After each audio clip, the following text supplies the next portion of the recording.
আসসালামু আলাইকুম বন্ধুরা, কেমন আছো সবাই? আশা করছি সবাই ভালো আছো। তো আমার নাম শাহবান, আমার চ্যানেলের নাম হচ্ছে শাহবান বাংলা ব্লগ। আর আজকের ভিডিওর মূল টপিক হলো যে store keeper assistant. Store keeper assistant মানে হচ্ছে যে স্টোর কিপার থাকবে, তার সহকর্মী হিসাবে যে কাজ করবে তাকে স্টোর কিপার অ্যাসিস্ট্যান্ট বলা হয়। তো স্টোর কিপার অ্যাসিস্ট্যান্ট হিসাবে আসতে গেলে কি কি তোমার যোগ্যতা প্রয়োজন, কি কি রিকোয়ারমেন্ট আছে, আর এখানে কি কি কাজ করতে হয়, স্যালারি কীরকম হয়, ডিউটি কত ঘন্টা, তো আমি এই সব বিষয়ে আজকে আলোচনা করব। তো ভিডিওটা ভালো লাগলে অবশ্যই ভিডিওটাকে লাইক এবং চ্যানেলে নতুন হয়ে থাকলে চ্যানেলটাকে সাবস্ক্রাইব করতে ভুলবে না। তো ভিডিওর মূল টপিকে আমরা যাব। তো স্টোর কিপার অ্যাসিস্ট্যান্ট হিসাবে যদি কেউ আসতে চাও তো আসতে পারো, কাজটা অনেক ভালো। স্টোর কিপার যে থাকবে তার সঙ্গে হেল্প করতে হবে সব কাজে। সে কম্পিউটারে যখন কাজ করবে তোমাকে শেখাবে। তুমি যেহেতু নতুন হিসাবে যখন আসবা, তোমার তো কম্পিউটার সম্বন্ধে বেসিক নলেজ থাকা অবশ্যই প্রয়োজন আছে। বেসিক নলেজ যদি থাকে তাহলে তুমি তাড়াতাড়ি শিখতে পারবা। আর যদি বেসিক নলেজ না থাকে তবুও হবে, ইংলিশ পড়তে রিডিং যেন পড়তে পারো সেরকম হলেই চলবে। পড়াশোনার দিক দিয়ে তোমার 10th পাস 12th পাস হলেই চলবে, ইংলিশটা যেন রিডিং পড়তে পারো তাহলেই হবে।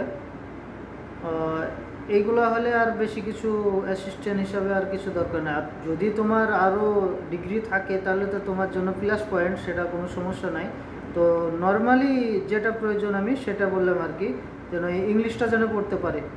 তো এখানে ডিউটি, বেসিক ডিউটি 8 ঘন্টা হয়ে থাকে। দেখা যাচ্ছে যে ব্যতিক্রম বেশি হতে পারে, কিন্তু বেসিক ডিউটি 8 ঘন্টা। সেখানে কোনো কোনো কোম্পানিতে হতে পারে 10 ঘন্টা ডিউটি করে, সেখানে হয়তো ওভারটাইম দেয়। তো এরকমও হতে পারে কোনো কোনো জায়গায় দেখা যাচ্ছে 9 ঘন্টা ডিউটি করে, বেসিক ডিউটি 8 ঘন্টা কিন্তু 9 ঘন্টা করে। 9 ঘন্টা করার কারণ হচ্ছে 1 ঘন্টা টাইমটা ধরে তুমি লাঞ্চ করলা, তারপরে নামাজ পড়লে, তো সেই জন্যে 1 ঘন্টা এক্সট্রা, যে 8 ঘন্টা বেসিক আর 1 ঘন্টা এক্সট্রা ডিউটি আর কি, এরকম। তো 8 ঘন্টার ডিউটি ধরে রাখো, কিংবা 10 ঘন্টা হতে পারে। তো এই কাজগুলা অনেক সুন্দর হয়ে থাকে, পুরো ইনসাইডের কাজ। স্টোরে সাপ্লায়ার থেকে সামান আসবে, যখন তোমাকে কি কি চেক করতে হবে, সাপ্লায়ার থেকে যখন সামান আসবে তোমাকে ওখানে এক্সপায়ারি ডেট চেক করতে হবে। আর এখানে দেখতে পাচ্ছ একটা ইনভয়েস আছে। তো এই ইনভয়েসে কি কি সামান আমরা রিসিভ করেছি, এখানে দেখো আমি টিক মেরে চেক করেছি এগুলা।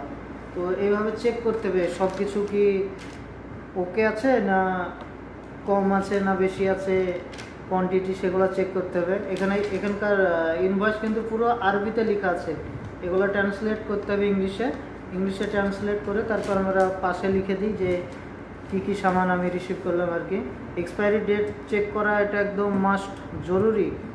কারণ দেখা যাচ্ছে নিয়ার এক্সপায়ারি সামান তুমি রিসিভ করে ফেললে, কিন্তু তুমি চেক করোনি, দেখা যাচ্ছে 1 মাস পরেই, স্লো মুভিং আইটেম সেটা, কিন্তু 1 মাস পরে তার এক্সপায়ারি ডেট। তো তোমাকে এগুলো রিসিভ করা যাবে না। মিনিমাম, কম করে মিনিমাম 3 মাসের এক্সপায়ারি হাতে রেখে সামান রিসিভ করতে হবে আর কি। আরও যেসব কাজগুলো আছে সেগুলো এখানে যারা আরও লোক থাকবে তোমার, কারণ একটা স্টোরে, একটা বড় স্টোর যদি হয় মিনিমাম 4-5 জন লোক থাকবে। আরও বড় বড় কোম্পানি যেগুলো, তাদের অনেক লোক থাকে। আমাদের যেমন আমরা 4 জন কাজ করি, তো এখানে যারা তোমার নিচে যারা থাকবে তাদেরকে কাজের সম্বন্ধে অর্ডার করতে হবে, চেক করতে হবে প্রতিটা সামান, প্রতিদিন চেক করতে হবে যে কোন সামানটা ফুরিয়ে গেল, কোনটা এক্সপায়ারি কাছে, সেটাকে ফিফো করে রাখতে হবে। এক্সপায়ারি যেটা কাছে নিয়ার এক্সপায়ারি, সেটাকে সামনে ফ্রন্ট সাইডে রাখতে হবে, যেটা এক্সপায়ারি বেশি দিন আছে তাকে পেছন সাইডে রাখতে হবে।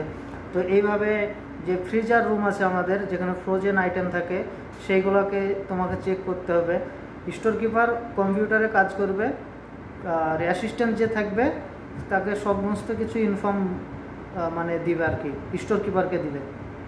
স্টোরের ভিতরে চেক করে, স্টোর কিপারও যাবে, মাঝে মাঝে যাই, সে চেক করবে তুমি সে সঠিক দিছো কি না। তারপরে এখানে ইনভেন্টরি করতে হয়, যেমন আমাদেরকে ইনভেন্টরি মাসে শেষে প্রতি মাসে ইনভেন্টরি করতে হয়। তো এইভাবে ইনভেন্টরি যেগুলো করে এখানে কম্পিউটারে আমরা চেক করি, এখানে কম্পিউটারে আর ফিজিক্যাল যেগুলো আমরা পাই মানে পেজে লিখে নিয়ে আসি, তো সেখানে লেখার পরে আবার কম্পিউটারের সিস্টেমে চেক করি আমরা। তো এইভাবে কাজগুলো করতে হয় আমাদেরকে। তো এই কাজগুলো অনেক ভালো কাজ। তো তোমরা কেউ যদি আসবো ভাবছো তো এখানে আসতে পারো। আর এখানে বেসিক স্যালারির কথা যেটা বলেছিলাম, যে স্যালারির যে ঠিক নাই, যে কোন কোম্পানি কত দিবে সেটা মানে কোনো গ্যারান্টি নাই। তো ধরে নাও যে তুমি নতুন আসছো, 1400 প্লাস ধরে রাখতে পারো, 1400 প্লাস।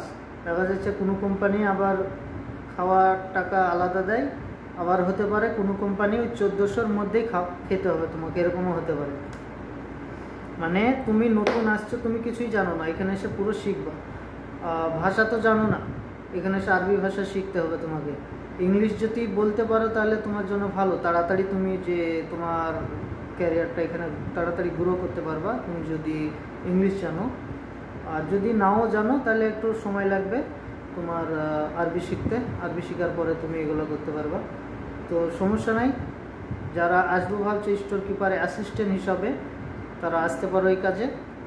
তো আরও ইনফরমেশন আছে, সেগুলো হয়তো সব মানে একটা ভিডিওতে হয়তো বলা সম্ভব নয়, অনেক বড় হয়ে যাবে ভিডিও।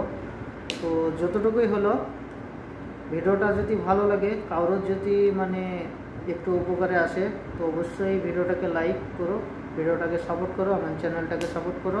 নেক্সট ভিডিওতে আবার দেখা হবে ইনশাল্লাহ।